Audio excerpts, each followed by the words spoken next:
At the conclusion of Friday's episode, Days of Our Lives surprised us with a sincere, if slightly contrived, surprise team-up.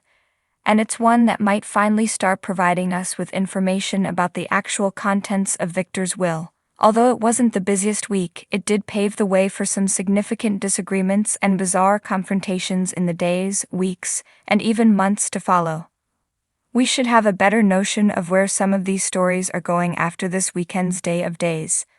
Unlikely partners. I guess the Spidey sensation I had about Constantine was accurate. He's a thug who came to Salem to play with Maggie and rob her blind. I wondered whether he knew anything about Victor's successor, but I didn't anticipate him to be helping Theresa. To read the entire story, click the link above. However, how could we have considered that?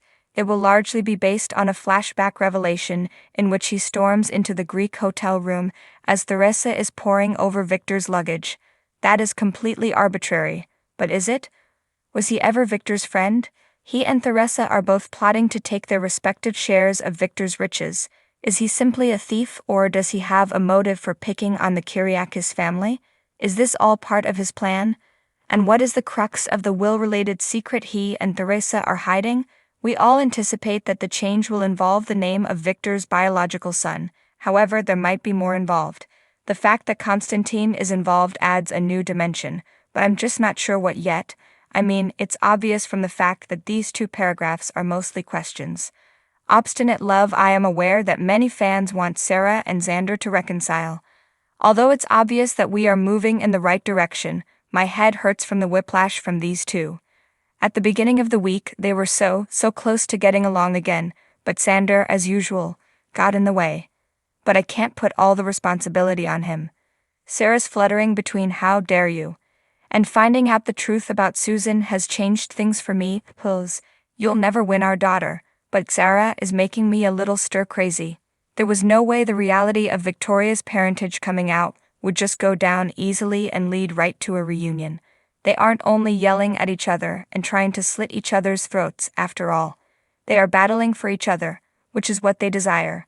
They both obviously care for one another, but they are both too obstinate to back down from this custody dispute right now, and their attorneys are pressuring them to act on their worst instincts.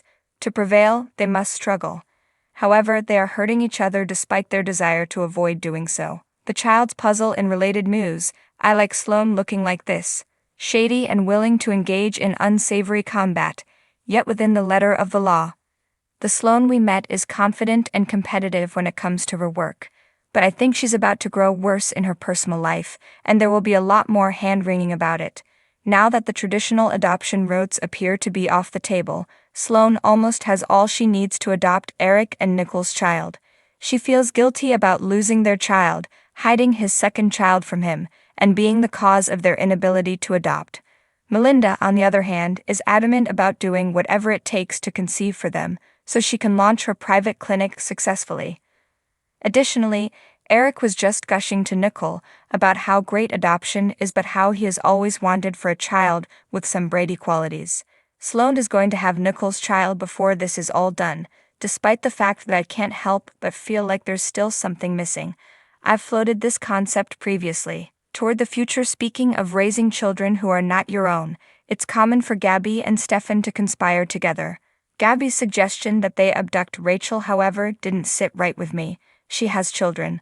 Okay, so she's a generally absent, cunning mother, but she still cares for Ariana and is aware of the trauma that would result from a kidnapping and threat, especially given the fact that she isn't able to have any more children.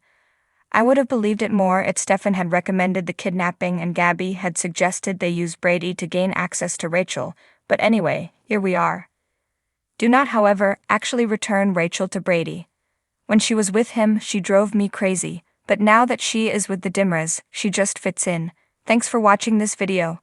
Please subscribe to our channel, Daily Bulletin News, and stay with us.